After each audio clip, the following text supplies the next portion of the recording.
রাজ সিংহাসনে বসাই দিতে পারেন, বলেন তো ঠিক না? আর যখন ইচ্ছা করেন রাজ সিংহাসন থেকে লাথি মারে তাকে রাস্তার ভিখারি বানাই দিতে পারেন। এমনকি এমনও হতে পারে, আমি কারো নাম বলবো না, কারো খেয়া করার জন্য বলছি না, যেটা আপনারা বাস্তবে দেখেছেন। এ দেশের ঘটনাও 1 বছর আগে যা ঘটে গেছে সেটা আপনারা দেখেছেন। যারা অতি অহংকার করেছে, শুধু অহংকার না, কেবল অহংকার না, অতি অহংকার করেছেন, আল্লাহ অতি অহংকারীকে পছন্দ করেন না। এমন কথাও বলেছে, আমি শুনেছি, মিথ্যা বলছি না, আল্লাহর কোরআন আছে। এরা ক্ষমতায় বসে বলছে শেষ মুহূর্তে এমন পৃথিবীতে এমন কোন শক্তি নেই তাদেরকে ক্ষমতার থেকে সরাইতে পারবে, এমন কোন শক্তি পৃথিবীর কারো নাই, বলেন নাই? আল্লামা দেলওয়ার হোসেন সাঈদী আজ থেকে 40 বছর আগে বলছিলেন, আজ থেকে 20 বছর 25 বছর আগে বলছিলেন, যারা আপনার ওনার মাহফিলে গিয়েছিলেন, এমন এক সময় আসবে, শুনে রাখো, নাম ধরে বলছেন, শুনে রাখো, এমন এক সময় আসবে, এমন ধাক্কা খাবা, একই ধাক্কায় নানার বাড়ি দিল্লিতে যাইয়া পৌঁছবা। এটা আল্লামা দেলওয়ার হোসেন সাঈদী বলছিল, বলেন নাই? এক ধাক্কায় দিল্লি যায়, নানার বাড়ি দিল্লিতে পড়বা। আল্লাহ বলছেন, শেষ কথা বলে শেষ করে দিচ্ছি, ও বান্দা, এখনো সময় আছে, আমার জমিনটা প্রশস্ত আছে, বড় আছে, আমার জমিনটা তোমার জন্য সংকীর্ণ হয়ে যেতে পারে, সে সময় আসার আগে আগে তুমি হেদায়েত হয়ে যাও, ঠিক হয়ে যাও। আজকে দেখেন আমাদের দেশ থেকে সরকার বিতাড়িত হয়ে আমাদের পার্শ্ববর্তী রাষ্ট্রের আশ্রয় নিল। আপনারা সবাই শুনেছেন, পৃথিবীর এমন কোন দেশ নাই তিনি রাজনৈতিক আশ্রয় চান নাই, এমন কোন দেশ নাই, পৃথিবীর কোন দেশ ওনাকে একটুখানি জায়গাও দেন নাই। দিছেন? সত্য কথা বলবেন, কেউ দেন নাই। কিন্তু আমাদের পার্শ্ববর্তী রাষ্ট্র, আমাদের প্রতিবেশী রাষ্ট্র ভারতে ওনাকে জায়গায় দিয়েছেন।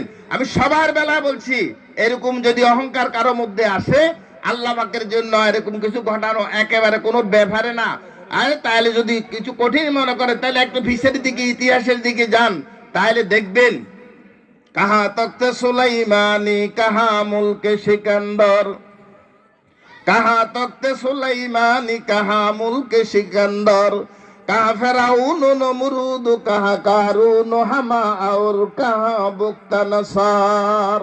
আল্লাহ বলছেন, যদি ভুলে যাও আমার কোরআনটা খোলো, খুলে কোরআনের ইতিহাসগুলো দেখো, যারা অতি অহংকার করেছে পৃথিবীতে, যারা অতি অহংকার করে চলেছে, তাদের পরিণতি কি হয়েছে একটু দেখি আসো।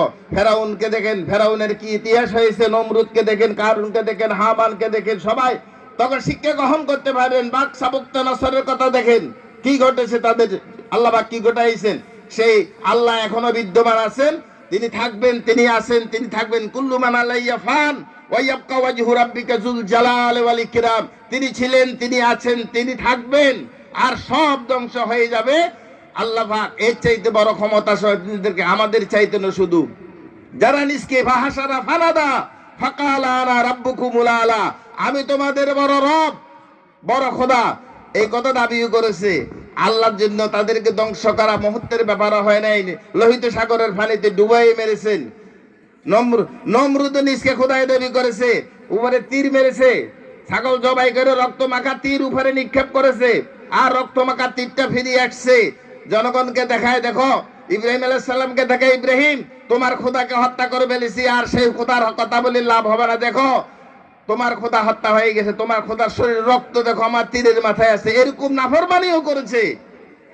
আল্লাহ পাক শুধু একটা মশা দিয়ে ধ্বংস করে দিয়েছেন, কিছু লাগে নাই। ফেরাউনকে ধ্বংস করতে একটা মশাই যথেষ্ট ছিল, আর নমরুদকে ধ্বংস করার জন্য একটা মশাই যথেষ্ট ছিল। ফেরাউনকে ধ্বংস করার জন্য আল্লাহ রাব্বুল আলামিন লোহিত সাগরের পানি যথেষ্ট ছিল। ইতিহাস সাক্ষী, কোরআন সাক্ষী। আল্লাহ বলছেন, নাহানু নাকুসু আলাইকা হাসানাল কাসাস। কোরআনে যেসব ঘটনা বর্ণনা করা হয়েছে, এর চাইতে মারাত্মক ঘটনা আর পৃথিবীতে কিছুই নাই।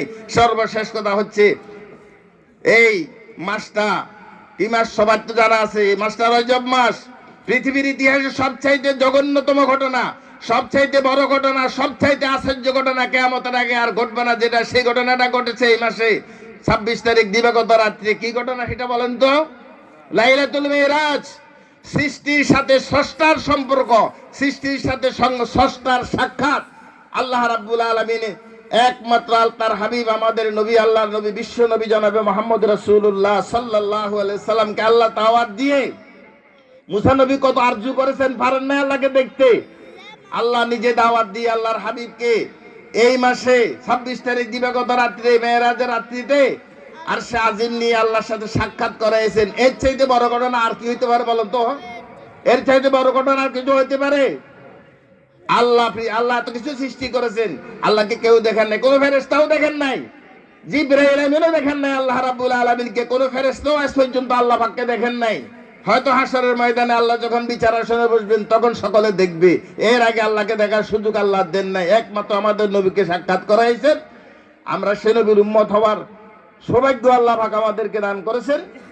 এই জন্য আল্লাহ পাকের দরবারে শেষবারের মতো শুকরিয়া আদায় করি, সবাই পড়ি আলহামদুলিল্লাহ। আজকের তাফসীর মাহফিলটা সার্থক হোক, যাদের চেষ্টায় প্রচেষ্টায়, যাদের কষ্টে, যাদের সাহায্য সহযোগিতায়, যারা মেধা দিয়ে, জ্ঞান দিয়ে, প্রজ্ঞা দিয়ে, বুদ্ধি দিয়ে, পরামর্শ দিয়ে, আত্মত্যাগ করে এই সুন্দর আয়োজন করলেন। আমার যুবক ভাইয়েরা, আমার ছেলের সমতুল্য যারা আছেন, আমার ভাই সম্পর্কে যারা আছেন, আমার সহবয়সী যারা আছেন, আমার ছেলে মুরব্বীরা যারা আছেন, সবাইকে আমি আন্তরিক মোবারকবাদ জানাই। আপনাদের সার্বিক সহযোগিতায় এত সুন্দর তাফসীরুল কোরআন মাহফিল নিষ্কালিকভাবে অনুষ্ঠিত হয়েছে। এই জন্য আল্লাহ পাকের দরবারে শুকরিয়া আদায় করছি।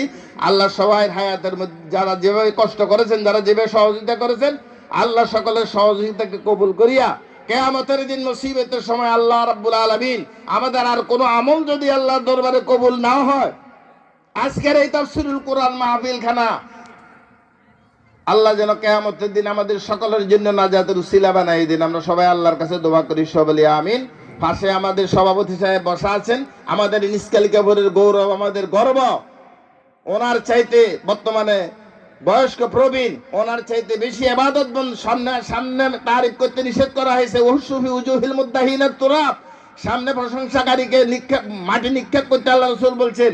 আমি পারলাম না ধৈর্য ধরতে যে আমাদের এই সমাজে ওনার চাইতে বেশি বুজুর্গ, বেশি ইবাদতবন্দি করে আল্লাহর দরবারে আমার জানা মতে কোনো লোক নাই। আল্লাহ ওনার হায়াতের মধ্যে বরকত দান করুক, সভাপতি সাহেবকে আল্লাহ কবুল করুক, তার হায়াতকে আল্লাহ, তাকে আল্লাহ সুস্থ দান করুক, আরো দীর্ঘদিন যেটা বেঁচে থাকতে পারে আল্লাহ তৌফিক দান করুক। তার সুযোগ্য সন্তানরাও আছেন, আমাদের ছেলে ভাতিজা মুজিব, অন্যান্যরা যারা আছেন আমার পাশে, আমার